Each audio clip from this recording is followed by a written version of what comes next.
Tudo bem? Tá. Ótimo.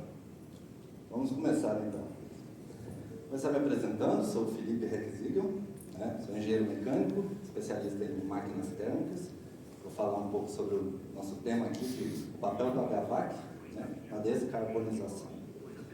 Primeiramente, antes de começar, quero apresentar o nosso time da Daikin. A gente tem uma presença bem interessante aqui no Brasil, tanto com engenheiros de venda especializados para a venda, atendimento a instalador, atendimento a cliente final, e também engenharia de aplicação, que é o meu caso, que a gente trabalha junto com o projetista. Desde a primeira concepção do projeto, a gente traz novas tendências de mercado e traz também temas interessantes, que nem o que eu vou trazer para vocês. Mas a princípio eu vou chamar a minha equipe para apresentar. Primeiro o Rafael, engenheiro de vendas aqui de Cuiabá. Ele vai dar esse atendimento local, na linha de frente. O Rafael, o Gabriel, que é nosso engenheiro de aplicação aqui na região também. Os dois moram aqui, então eles vão dar esse atendimento diferenciado para vocês. E o Gustavo também, que é o nosso supervisor de aplicação. Então, meu chefe direto. Então é isso. Obrigado, pessoal. Vamos lá. Vamos falar um pouquinho. Cadê o controle? Deixa eu pegar o controle. Só uma pausa aqui do laser ou do meio? O do meio. Obrigado. Vamos trazer sobre a descarbonização e como isso está afetando agora toda essa linha de HVAC. Para quem não conhece a sigla HVAC, ou HVAC, ela é, primeiro, o H, a gente fala de ritmo, em inglês se chama aquecimento, V de ventilação e a C de ar-condicionado. Mas esse Hzinho aqui, ele geralmente é esquecido pela gente aqui, dos profissionais de instalação de ar-condicionado, de climatização e também projetistas da área. Geralmente ignoram esse lado, ficam na ventilação, fazendo renovação, garantindo as normas e ar-condicionado para garantir que está todo mundo bem climatizado. Porém, o HVAC deixou de ser apenas sobre conforto térmico. A gente agora torna essa parte do ritmo do HVAC, do aquecimento, como um instrumento estratégico e central da descarbonização do mundo. Trazendo aqui, Cuiabá cada ano mais quente. Isso aí a gente sabe que acontece, porque principalmente vocês sentem na pele, mas não é só um problema de Cuiabá. Aqui a gente consegue ver, pelo plano de fundo, um azul que ao longo do tempo foi ficando vermelho. Então, meio difícil de interpretar esse gráfico do jeito que ele está, mas se a gente olha, trazendo aqui uma base de como a temperatura média variou ao longo de 50 anos, a base de dados aqui de 1961 a 2010, fazendo uma média disso, a gente consegue ver que aqui em 1880, mais de 100 anos atrás, estava fresquinho, menos 1 grau, foi ali, teve um período aqui, ali em 1910, 15, 20, bem fresco, mas aí a gente começa a ver, aqui a partir dos anos 2000, esse crescimento silencioso, mas não tão silencioso mais hoje em dia, da temperatura no mundo. Isso é muito interessante, porque quando a gente vai falar sobre acordos globais, tanto que pensam no aquecimento global, no pegada de carbono, a gente sempre fala sobre o protocolo de Kyoto, o protocolo de Paris. Não vou entrar no acordo de Paris, não vou entrar em detalhes neles agora, a gente pode falar mais tarde lá no stand, mas eles setam um limite de 1,5 aí para o mundo até 2050. A gente aqui, 2024, Cuiabá, olha lá onde é que está o tracejado, 2 graus de aquecimento. Então esse problema é sério, ele existe, ele está acontecendo. A gente tem que trazer, isso aqui não é coincidência isso acontecer a partir dos anos 2000. É aqui que a gente teve o boom do carbono. Todos os boom de indústrias e todo o crescimento da humanidade, ele é exponencial e a gente está vendo os problemas que isso traz. Então, como é que a gente, como profissionais da área, tanto de climatização como de aquecimento, a gente tem que abordar esse sistema? Porque se hoje já está feio o negócio, imagina com mais 1,7 bilhões de pessoas até 2050, mais 230 bilhões de metros quadrados construídos, tanto para comportar essas pessoas ou para a expansão de cidades, que equivalente à construção de uma cidade de Nova York por vez até lá.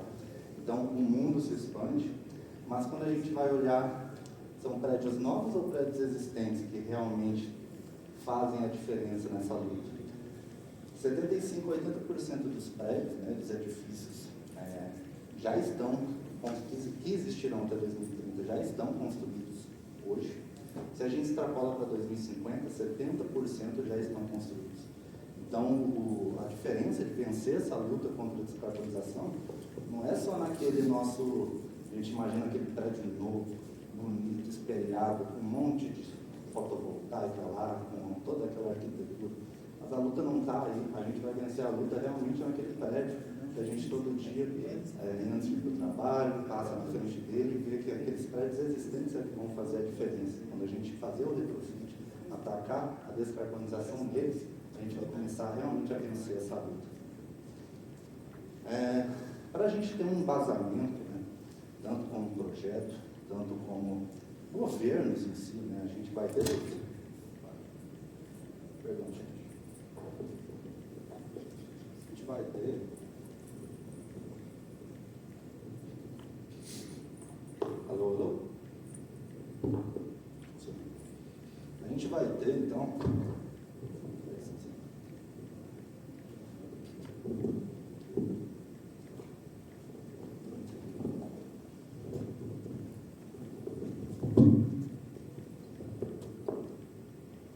Problemas técnicos. Perdão, gente. Vamos lá, vamos voltar. Então, a gente vai ter a Ashley, né, trazendo alguns embasamentos. Se a gente olhar a Ashley 100, ela vai trazer métricas para a gente trabalhar com a eficiência energética em edifícios existentes. Algumas normas já são mais conhecidas aí, tanto para projetistas como no mercado, como a LEED, né, que seria para edifícios novos. Mas essa daqui, ela às vezes passa um pouco despercebida. Mas como eu mostrei, né, a gente vai ter que lutar nos prédios existentes, nos retrofits. Então a gente traz, né, o que eu queria mostrar, essa antiga métrica, a EUI, né, ela se baseava para medir uma eficiência energética, baseado no consumo energético do edifício, dividido pela metragem quadrada. Então, quando você tinha um baixo consumo por metro quadrado, você realmente era um prédio eficiente. Mas agora a gente traz novas métricas que envolvem o carbono, pelo problema agravante. Então, o foco no carbono operacional, que seria a nova métrica do GHGI, em inglês, né? Greenhouse Gas Intensity, intensidade dos gases de efeito estufa. Não adianta mais agora um edifício ter os melhores equipamentos, os mais eficientes, os melhores motores, os melhores coeficientes de performance, né? Ou de PRVs, performance em cargas parciais, se eles têm, por exemplo, lá na garagem, ou lá no subsolo, numa casa de máquina, queimadores a gás gerando carbono, né, e emissões de nível 1 para fazer qualquer aquecimento. Você vai ter as emissões de carbono sendo, vamos dizer assim, a Ashley, né, ela vai dar menos pontos, né, vai tirar a pontuação de prédios quando você tem essa geração de carbono e emissões de nível 1. Então, quando a gente traz aqui a nova regra do jogo, a gente começa a ver, né, que no aquecimento, principalmente de hotéis, hospitais e indústrias, né, que eles têm esses grandes volumes de água a serem aquecidos, que 20% a 40% da energia total, da fatura, né, da energia total, ela é representada pelo aquecimento. Então, o aquecimento de água deixou de ser um sistema secundário para ser o alvo prioritário da descarbonização. O gigante invisível, gosto de trazer isso também, porque quando a gente está, né, principalmente numa negociação, tanto a gente como instalador, como projetista ou como cliente final, muitas vezes na mesa a gente traz a pauta, né, da água gelada. Água gelada com equipamentos eficientes, se fala em COP, IPLV, fluidos ecológicos, se fala também na monitoração, né, PACnet, Modbus, todo o sistema de automação, né, para ter uma planta totalmente otimizada. Mas quando a gente vai para o lado do aquecimento, quem que fala sobre isso, né? Onde que está essa discussão? Geralmente se assume que a gente vai queimar gás e vai resolver o problema. Porém, né, não se fala em COP. Geralmente a performance é muito ruim, tem a queima de combustíveis, aula e geralmente invisível e ineficiente. Ninguém controla, ninguém sabe o que está acontecendo, ninguém sabe quanto gasta. Só fica gastando gás, repondo gás, gastando gás, repondo gás. Então, o que eu quero trazer? Porque, né, como é que funciona essa eficiência? Como é que a gente calcula essa eficiência, né, dos queimadores a princípio, né? Aqui a gente tem uma representação gráfica, né, de um queimador, seja ele GLP, gás natural ou qualquer outro tipo de combustível, né? Eles vão ter uma característica muito clássica: emissões diretas de escopo 1. Essas são penalizadas lá pela Taxa Lei 100. Ou seja, você tem gás, óleo, que recebe um processo de combustão que gera seus gases de escapamento, né? Quando a gente para pensar, eles vão ter sempre uma limitação física de performance. Por quê? Porque a gente está limitado à capacidade, né, química, à energia química presente na combustão. A gente não consegue ultrapassar 100% de eficiência, a gente não consegue criar energia. E aí, quando você tem as perdas do escapamento, você geralmente está limitado a 85% ou 95% de eficiência nesses sistemas. O que seria essa eficiência, né? Vamos dizer, a cada unidade de calor, você vai gerar, né, uma unidade de gasto energético, vamos dizer assim. Então, quando a gente está abaixo de uma, quando a gente gasta mais energia, né, do que a gente gera de calor, a gente fica aqui abaixo de 100%, 85% ou 95%. Então, quando a gente vai falar, né, de calor, o calor ele, com certeza é sinônimo de carbono. O aquecimento ele traz o carbono em si, né, nessas emissões, nessa queima do combustível. Falamos um pouco da eficiência e agora a gente traz bombas de calor, né, que seriam o quê? Seria uma alternativa de tecnologia para esse aquecimento. E a gente olha para essas máquinas, né, essas máquinas parecem, né, o nosso VRV, VRF, até sistemas multi-split. Mas essas máquinas hoje em dia são máquinas para trabalhar com água, né? Tanto água quente como água gelada, em ciclos reversos.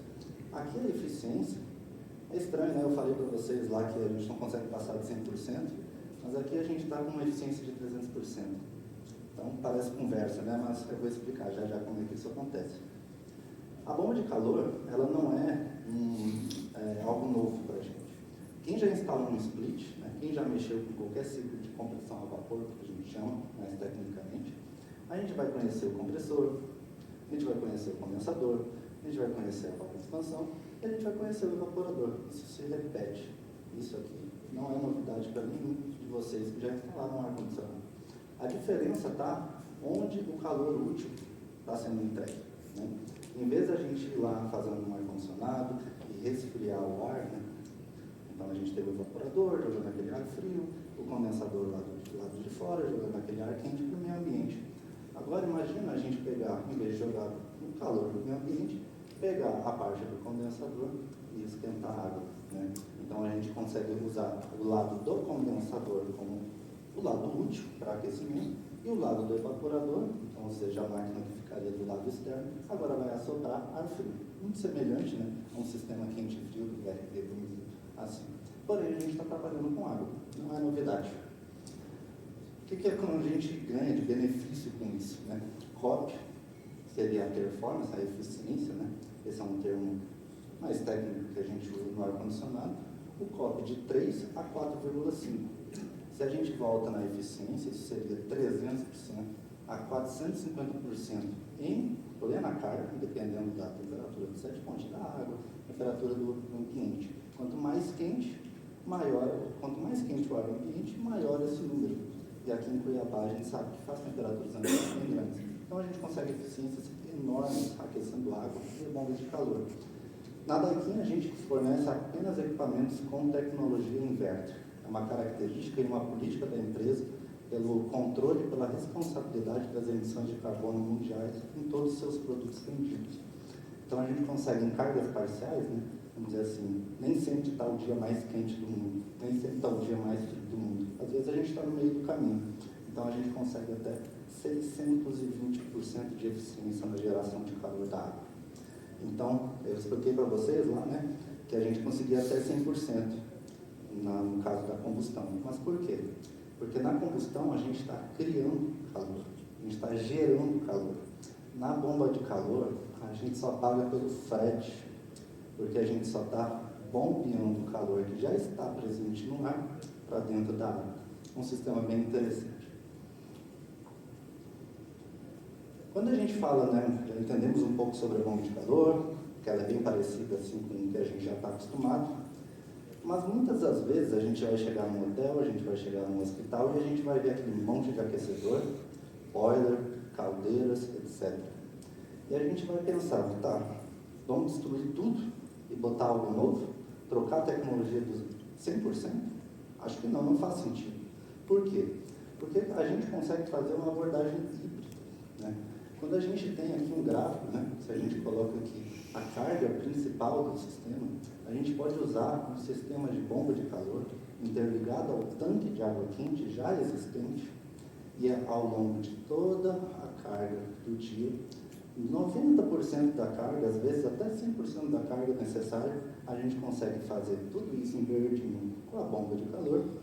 E aí um pico de demanda, ou às vezes hotéis e hospitais se preocupam com legionelas e propagação de doenças que podem acontecer na água, a gente vai ter uma esterilização a 70 graus ou mais, que aí se usa o sistema antigo de queimadores para fazer pontualmente cerca de 15, 20, 30 minutos do dia, um sistema bem menos eficiente entra em ação. Então, em vez de ficar o dia inteiro gastando, a gente usa o sistema mais eficiente ao longo do dia e num pico de demanda a gente usa o sistema anterior, né? Então, além disso, a gente traz o quê? Backup, que é algo que todo cliente gosta, todo engenheiro de projeto também gosta. Porque se um falhar, tem o outro, se esse falhar, tem o outro. Muito interessante. Paradoxo.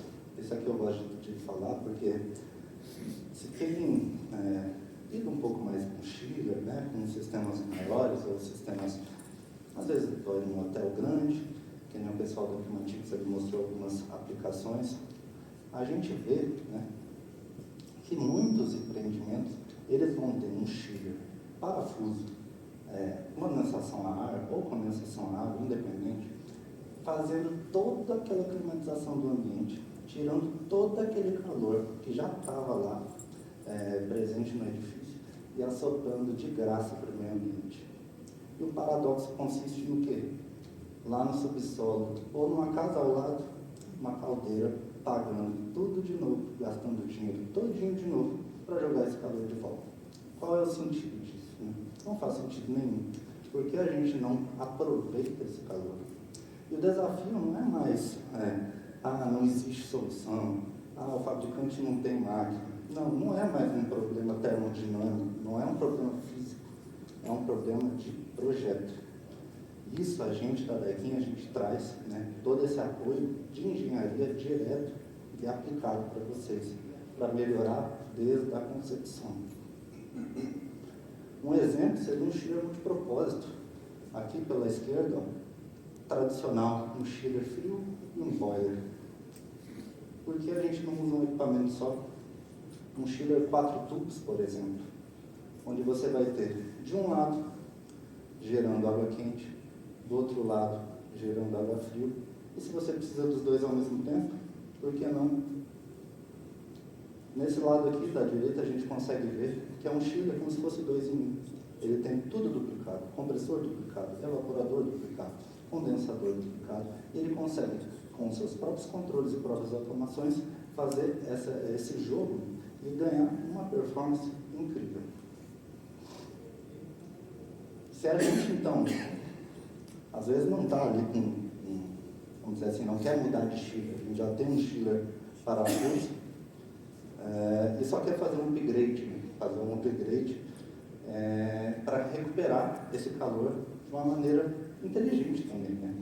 Em vez de ter um chiller 4 tubos como o outro, a gente pode ter um chiller parafuso, ou, enfim, nesse caso, um chiller parafuso a ar, de volta à imagem, nosso TZD, com um opcional de um trocador intermediário de recuperação de calor. E como é que isso funciona, né?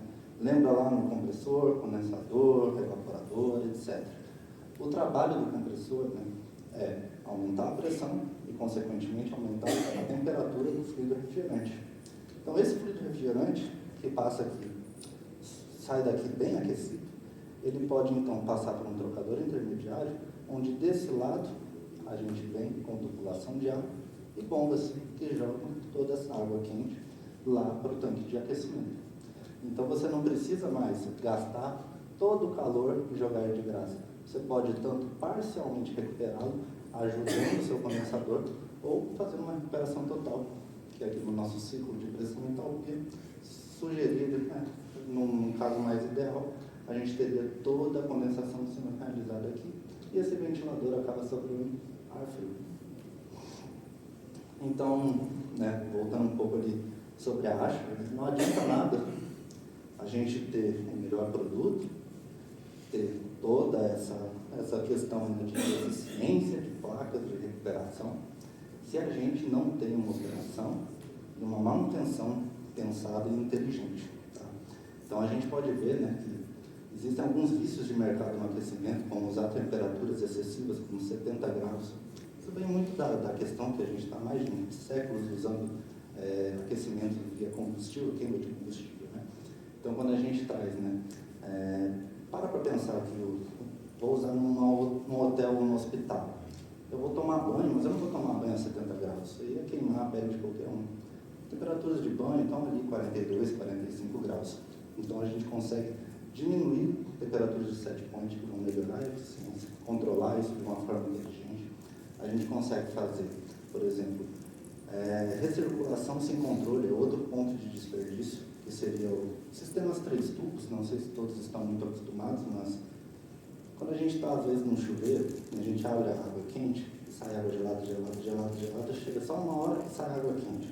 Sistemas de recirculação, eles têm um terceiro tubo para isso não acontecer, para sempre que você abrir, já sair água quente. Então, ele funciona recirculando essa água, né? Funciona recirculando ao tempo.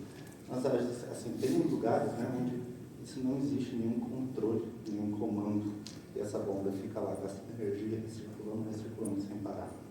Outro ponto, isolamento deficiente, né? Essa água quente, ela tem que chegar até o chuveiro, tem que chegar até o ponto de consumo.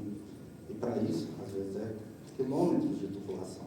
E se as perdas de energia durante o caminho forem muito grandes, qual o sentido de ter uma máquina muito eficiente? Ela vai trabalhar à toa, né?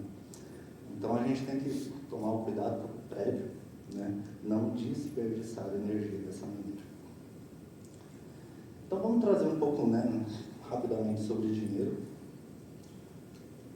Às vezes, o orçamentista ali, ou o cliente, ele vai pensar no custo inicial, o CAPEX. Ele pode um pouquinho assim, ter um susto, né? Você vai ter um investimento inicial maior. É uma tecnologia nova, um sistema mais eficiente.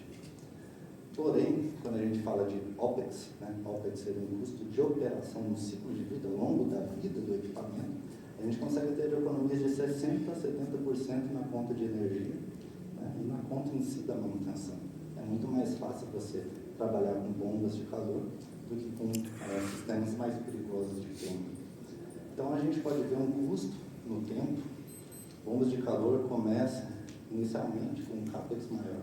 Porém, você tem ao longo do tempo um payback zone, onde isso começa a valer a pena. Então, sistemas com litros, né, vamos dizer assim, hotéis, tais indústrias, onde a gente está trabalhando com tanques ali de 8 mil, 10 mil, 12, 16 mil litros de água sendo aquecidos todos os dias, payback de 2 a 4 anos. E a partir disso, é só lucro.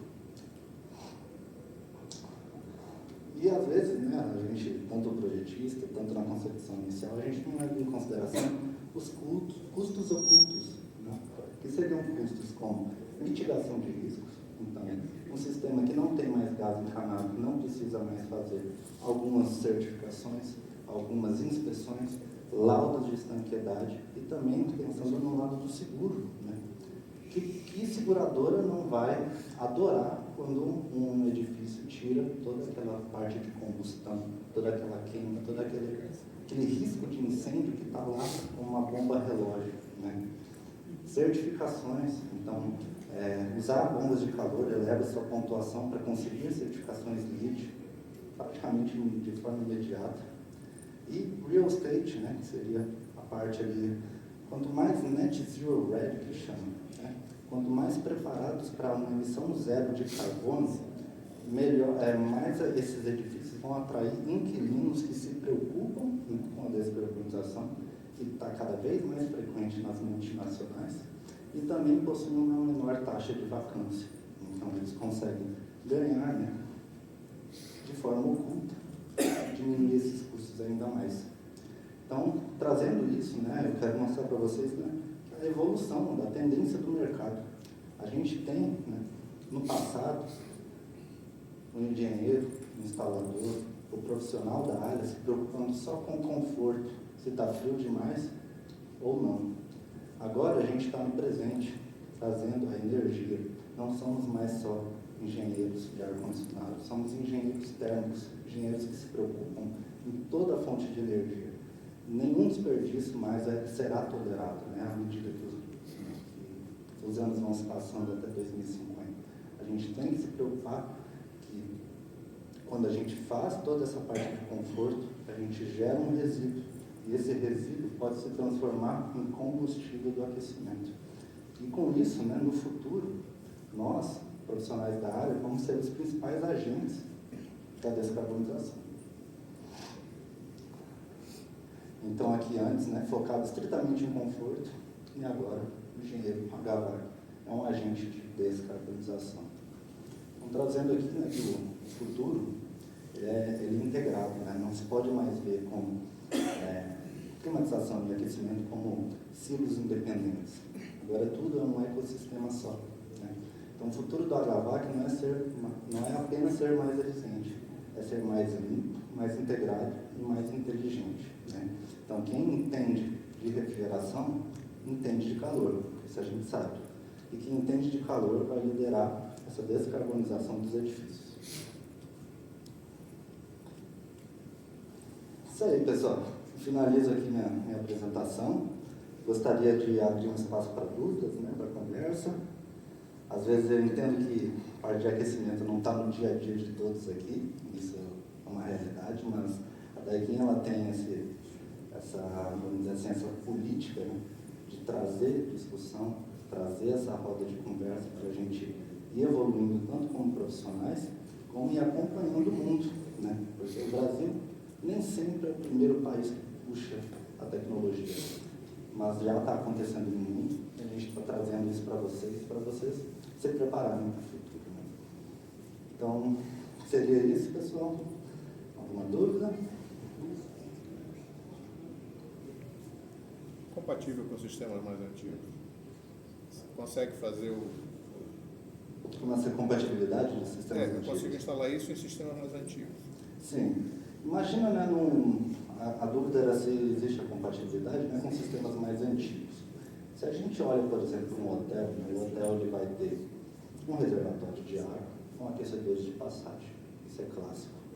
No hospital, a mesma coisa. Você vai ter boilers, você vai ter reservatórios de água. Uma vantagem do sistema de aquecimento é que você pode pegar esse mesmo reservatório e incluir várias fontes de energia nele. Então você pega, por exemplo, a bomba de calor, adiciona ela numa área externa, como se fosse uma condensadora de RFRB, conecta sua tubulação nesse tanque e ela fica automaticamente recirculando essa água. Então, você vai ter no mesmo tanque uma fonte que é a bomba de calor, outra fonte que é o aquecedor de passagem existente, outra fonte que vai ser a placa solar, vai trazer também suas vantagens ali, as suas sazonalidades.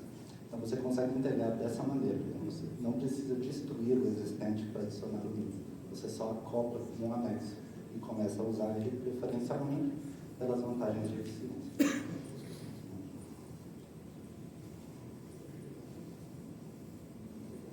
Certo? Mais alguma dúvida? Mais alguma pergunta?